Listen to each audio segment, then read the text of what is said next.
ព្រះដាក់ជាឃុំមួយស្ថិតនៅក្នុងស្រុកបន្ទាយស្រីនៃខេត្តសៀមរាបមានទីតាំងស្ថិតនៅឧទ្យានអង្គរនិងមានផ្ទៃដីសរុប50គីឡូម៉ែត្រការ៉េ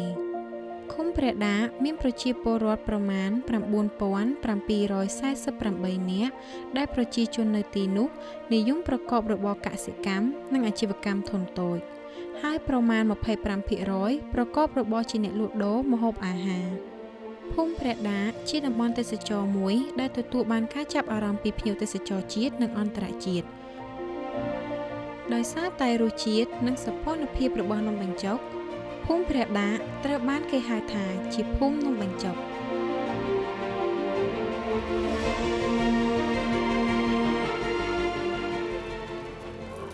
ខ្ញុំចាប់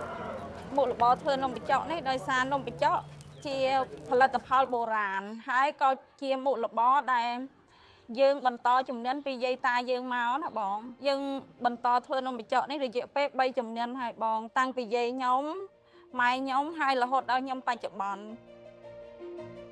ដំណាក់កាលនៃការធ្វើបញ្ចុកទី1យើងត្រូវយក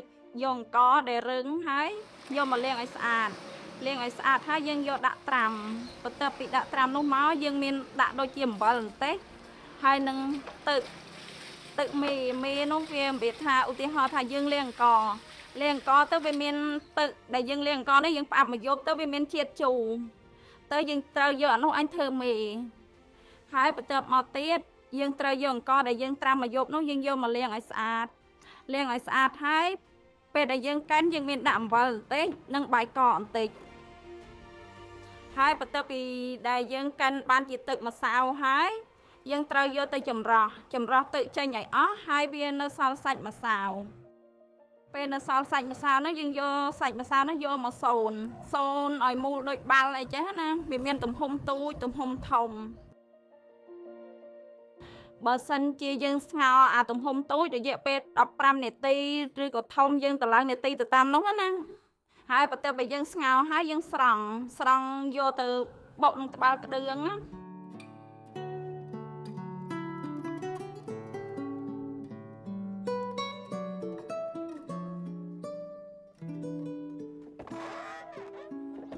បុកនឹងត្បាល់ក្តឿងហើយឲ្យម្សៅឲ្យប្រមួតចូលគ្នារបៀបស្អាតណាស្អាតដូចដីឥដ្ឋចឹងឯងរួចហើយបន្ទាប់មកយើងយកមកកាច់កនោះយើងត្រូវច្បាច់ដាក់ទឹកឲ្យទន់របៀបថាឲ្យទន់ល្មមដែលយើងអាចរួយច្បាច់ឲ្យចេញទៅជាសាច់នំបញ្ចុកបន្ទាប់មកទៀតបន្ទាប់ពីយើងរួយរួចហើយយើងទុកប្រហែលជា3នាទីបន្ទាប់ឲ្យនំផុសហើយយើងត្រឡប់ទៅវិញទៅមកដើម្បីឲ្យសាច់នំវាទន់ណាដល់ពេលបន្ទាប់មកទៀតយើងត្រូវដួសយកកញ្ច្រែងលពាកដួសវាយកទៅលាងជាមួយទឹកត្រជាក់ឲ្យត្រជាក់ហើយលាងឲ្យត្រជាក់រួចហើយយើងត្រូវយកមកចាប់មួយទឹកត្រជាក់ម្ដងទៀតយើងធ្វើរាល់ថ្ងៃខ្ទង់វាថា60-70គីឡូទេបើសិនជាវាថាថ្ងៃសៅរ៍អាទិត្យយើងអាចធ្វើលើសដល់100គីឡូអីប៉ុន្តែបើសិនជាមានអ្នកភូមិគេមានកម្មវិធីអីផ្សេងយើងអាចធ្វើរហូតដល់200-300គីឡូបងធ្វើនំបញ្ចុកយើងត្រូវការកម្លាំងច្រើនបងនិយាយរួមទៅបើមានមនុស្សកាន់តែច្រើនកាន់តែលឿនព្រោះអីយើងជួយគ្នាណាបើសិនជាយើងធ្វើតែម្នាក់ពីរនាក់យូរហើយហត់ទៀតនំបញ្ចុកដែលយើងធ្វើហើយមានអ្នកស្រុកខ្លះគេមកយកនៅផ្ទះយើងបន្ទាប់មកទៀតយើងយកទៅបោះឲ្យម៉ួយនៅខាងផ្សារបដា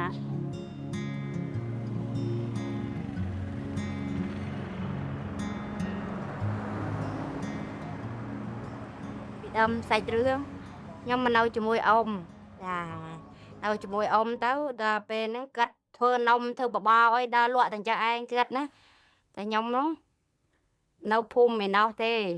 ដែលគេចលះមកចំនួន79ណាចាដូចខ្ញុំតែងប្រាប់ខ្លួនឯងថា83 84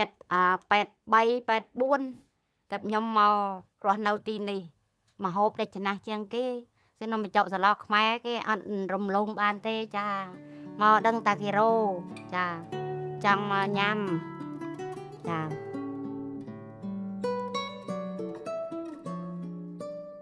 សាឡោប្រហើននោះយើងត្រូវទី1យើងត្រូវរើសប្រហុកឲ្យឈ្ងុយចាត្រូវប្រហុកត្រីធំឬប្រហុកកភ្លៀងហើយឈ្ងុយចា ហើយយើងត្រីរស់យើងយកត្រីមិនធំពេកក៏បានដែរត្រឹម1កន្លះគីឡូចាក៏ឡទៅឆ្ងាញ់ដែរតែត្រីនោះយកមកពីកំពង់ភ្លុកចាខាងដំដែកយកកំពង់ភ្លុកខាងសៀមរាបនៅចំគ្នាចាដែរនៅតានីដូចគ្នាពីដើមទីមកយើងទិញត្រីយកមកលាងសម្អាតហ្នឹងដាំទឹកដាក់ស្លឹកគ្រៃកុំឲ្យឆ្អាបចាស្ងោរឆ្អិនហើយយើងចាប់ផ្ដើមបកដូងចាបកដូងឲ្យស្អាតទៅយើងចាប់ផ្ដើមពុះកោព្រោះអានោះវាយូរប្រើពេលយូរជាងគេណានោះចាហើយមកក៏យើងចាប់ផ្ដើមបកខ្ទឹមហើយបកខ្ទឹមបកខ្ចីល្មៀតកាត់ស្លឹកគ្រៃលាងស្អាតចាក៏ហាន់បុកចូលគ្នាទៅចាដូចតែធ្វើបន្តបន្ទាប់នោះឯងចាទៅដល់ពេលនេះឡើងយើងក៏ដាំទឹកជ្រុំប្រហុកឲ្យវាម៉ត់ទៅកុំឲ្យវាធំជាប់ណាកុំឲ្យវាមានដុំចាពេលយើងបេះត្រីស្អាតអស់ឆ្អឹងហើយយើងបុកចូលជាមួយអាគ្រឿងដែលយើងបុកជែល្មៀតលាក់ក្រែងនោះបុកចូលគ្នាឲ្យម៉ត់កុំឲ្យវាដុំមើលទៅវាចូលគ្រឿងមើលទៅវាស្អាតចាវាមិនសម្រស់មួយបែបទៀតចាបន្ទាប់ពីយើងជ្រុំប្រហុកចាក់ខ្ទិះចូលហើយចាចាក់ខ្ទិះចូលហើយយើងក៏ថែមប៊ីចេងស្ករតាមដែលយើងចូលចិត្តណាចាមកល្មមទៅហើយក៏យើងលាយត្រីនិងខ្ទិះដើមនោះទុកឲ្យវាដល់សោះអស់ទៅពេលទឹកខ្ទិះនោះចូលយើងចាក់ចូលក្នុងទឹកខ្ទិះពុះនោះចាពេលដែលចាក់ចូលក្នុងទឹកខ្ទិះពុះនោះហើយយើងកូរឲ្យសព្វទៅយើងគ្របទុកឲ្យពុះមិនលើសានឲ្យវាចូលគ្រឿងគ្នាណាយើងអត់បើសិនតែអ្នកចង់ញ៉ាំភ្លាមឲ្យឈ្ងុយខ្ទិះដូងយើងគិតតែដាក់ចូលក៏យើងលើកមកញ៉ាំនោះវាឈ្ងុយខ្ទិះចាបើយើងទុកឲ្យពុះវាឈ្ងុយគ្រឿងចូលគ្នាចា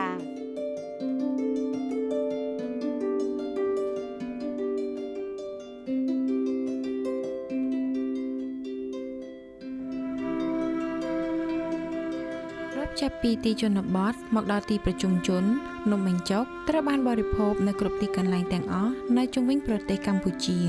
វត្តមាននំបញ្ចុកត្រូវបានគេយកមកទទួលទានគ្រប់លំដាប់ថ្នាក់រួមមានទាំងការលក់ដូរនៅតាមដងផ្លូវរហូតដល់ការប្រើប្រាស់នៅតាមភោជនីយដ្ឋានធំៗជាដើមខ្ញុំឈ្មោះជប់ម៉ូលីជាប្រធានផ្នែកនិពន្ធនយោបាយនិងប្រធានផ្នែកស្រាវជ្រាវនៃសិភៅមរតកម្ហូបប្រពៃណីជាតិរបស់ភោជនីយដ្ឋានមាតុភូមិនំបញ្ចុកគឺជាអាហារសម្រន់ដ៏មានប្រជាប្រិយភាពមួយរបស់ខ្មែរយើងគឺជាតារាឯកឈរនៅលំដាប់ទី1ជាប្រភេទអាហារសម្រន់ដែលយើងអត់ញ៉ាំជាមួយបាយនំបញ្ចុកគឺជាអាហារដែលបញ្ជាក់ពីអត្តសញ្ញាណខ្មែរសុទ្ធសាធដោយសារតែនំបញ្ចុកគឺមានប្រវត្តិអាយុកាលជាយូរលង់ណាស់មកហើយចាយើងបានស្ដាប់ពីការដំណើរជីវប្រវត្តិចាស់តាមរយៈបុព្វបុរសខ្មែរយើងតាមរយៈលោកតាលោកយាយក្រុមគ្រួសារចាស់របស់យើងហើយតាមការសិក្សាស្រាវជ្រាវផងដែរយើងឃើញថានំបញ្ចុកគឺមានអាយុកាលជាយូរលង់ណាស់មកហើយតាំងពីសម័យបុរាណកាលមកដល់ពេលបច្ចុប្បន្នហ្នឹងធ្វើនំបញ្ចុកនៅស្រុកខ្មែរញាតិទិញហោហែមិនរំលងបងជន់ដាក់ប៉ែននិងនួនល្អអ្នកភូមិប្អូនបងចូលចិត្តក្រៃធ្វើឲ្យបងនឹកឃើញអាណែកបងធ្វើចាអញ្ចឹងខ្សែភាពយន្តក្តីអក្សរសិល្ប៍ក្តីឬក៏រឿងព្រេងនិទានក្តីដែលបានលើកឡើងពីនំបញ្ចុកសុទ្ធតែបានជំរុញឥទ្ធិពលនំបញ្ចុកហ្នឹងឲ្យកាន់តែមានភាពខ្លាំងក្លានៅក្នុងការចងចាំរបស់ប្រជាជនខ្មែរយើងហើយអ្វីដែលបានបង្ហាញខ្លួននៅក្នុងខ្សែភាពយន្តឬក៏អក្សរសិល្ប៍ហ្នឹងនំបញ្ចុកហ្នឹងគឺជារបស់ដែលពេញនិយមពោពេជ្រពោពូលនឹងត្រយងស្រែកយំឆ្លើយឆ្លងក្បែរជលសា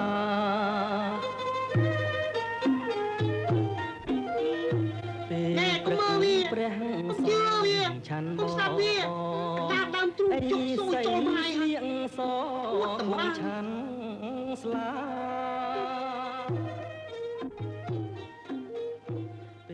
តាមពិតទៅពាក្យនំបញ្ចុកហ្នឹងគឺបញ្ចូលគ្នានៅសមាសធាតុផ្សំចម្បង3មុខ ចាគឺនំបញ្ចុកទឹកសម្លនិងរបោយឬក៏លក់ហ្នឹងអញ្ចឹងយើងហៅតែតោះញ៉ាំនំបញ្ចុកតែមិនមែនញ៉ាំនំបញ្ចុកទៅទេគាត់យើងទៅដល់យើងត្រូវរើសទឹកសម្លចាហើយត្រូវញ៉ាំរបោយអីខ្លះទៅតាមចំណង់ចំណូលចិត្តរបស់យើងចាអញ្ចឹងទឹកសម្លខ្មែរហ្នឹងប្រើគ្រឿងខ្មែរដល់ទៅ3មុខបញ្ចូលគ្នាចាគឺមានគ្រឿងទេសគ្រឿងផ្អាប់និងគ្រឿងបុកចម្រុះអញ្ចឹងគឺជាលក្ខណៈពិសេសមួយកំណត់ថាសម្លទឹកសម្លខ្មែរសម្លប្រហើរជាមួយនឹងនំបញ្ចុកហ្នឹងគឺជាម្ហូបដែលមានអត្តសញ្ញាណខ្មែរសុទ្ធសាធពីព្រោះការប្រើប្រាស់ធនធានការប្រើប្រាស់គ្រឿងផ្សំជារបស់ខ្មែរការទទួលទានជាមួយនឹងអន្លក់បន្លែខ្មែរ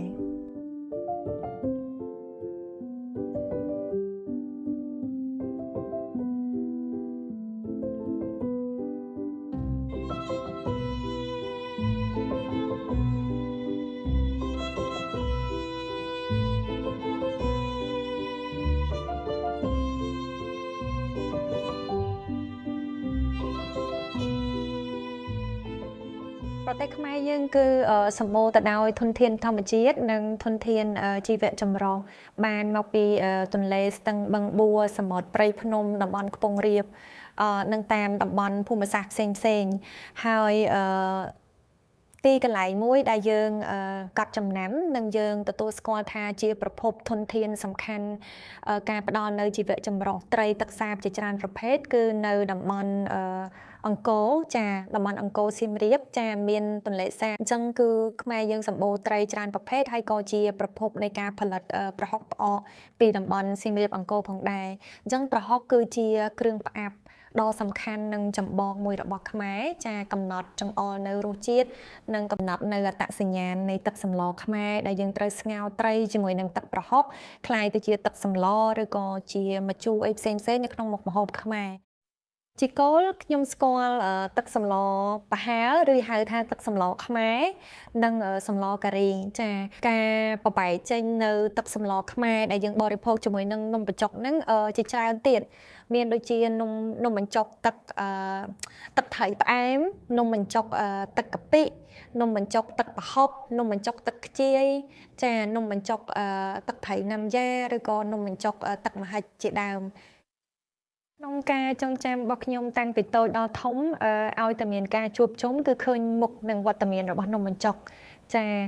វាល្អសម្រាប់សុខភាពវាមានរសជាតិឆ្ងាញ់វាងាយស្រួលធ្វើហើយវាមានលក្ខណៈជាអាហារសាមគ្គីភាពដែលងាយស្រួលក្នុងការយកមកធ្វើទទួលទានជាលក្ខណៈការជួបជុំធំៗរបស់ប្រជាជនកម្ពុជាយើង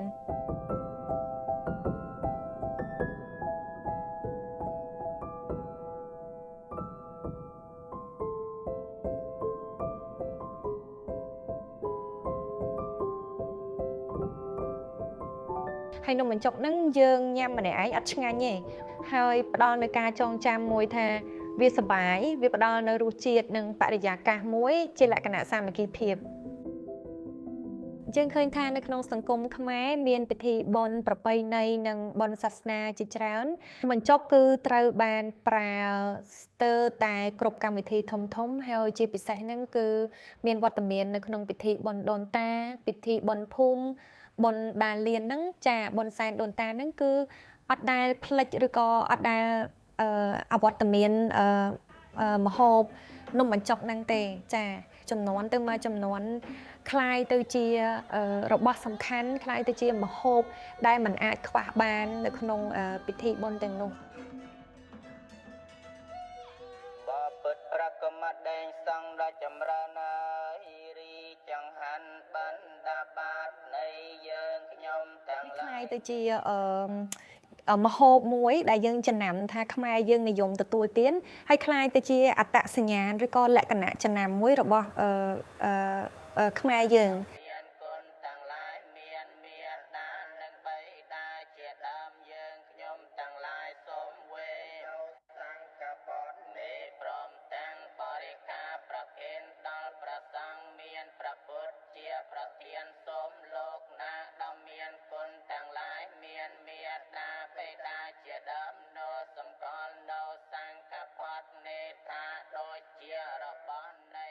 ម្ហូបប្រពៃណីជាតិខ្មែរយើងត្រូវបានចាត់ទុកជាកេរមរតកឬក៏ជាកេរដំណែលមួយពីដូនតា បុព្វបុរសរបស់យើងចាមកដល់យើងតែមនុស្សជាតិត្រូវតែទទួលស្គាល់ចាត្រូវតែស្វែងយល់ពីគុណតម្លៃហើយទោះបីជារបស់នឹងត្រូវបានមនុស្សមួយចំនួនគាត់ស្គាល់គាត់ទទួលទានប៉ុន្តែវានឹងមិនបាត់បង់នៅពេលដែលចំនួននឹងបានស្លាប់ទៅឬក៏ទៅតាមអាយុកាលនៃមនុស្សរបស់យើងឯងចាវានៅតែត្រូវការបន្តចាជាប្រវត្តិសាស្ត្រពីមួយចំនួនទៅមួយចំនួនវាសិល្បៈអរូបីមួយដែលយើងមិនសូវបានឃើញនឹងចាប់អារម្មណ៍មើលដោយភ្នែកទទេប៉ុន្តែគឺនៅជាមួយយើងរាល់ថ្ងៃចាការផ្សព្វផ្សាយពីវប្បធម៌ឬក៏ប្រពៃណីក៏នឹងអាចក្លាយទៅជាមេដែកមួយដែលបង្ហាញទៅដល់ពិភពលោកឆាប់ស្គាល់និងឆាប់ចាដឹងយល់ពីវប្បធម៌និងប្រពៃណីនៃម្ហូបអាហាររបស់ខ្មែរ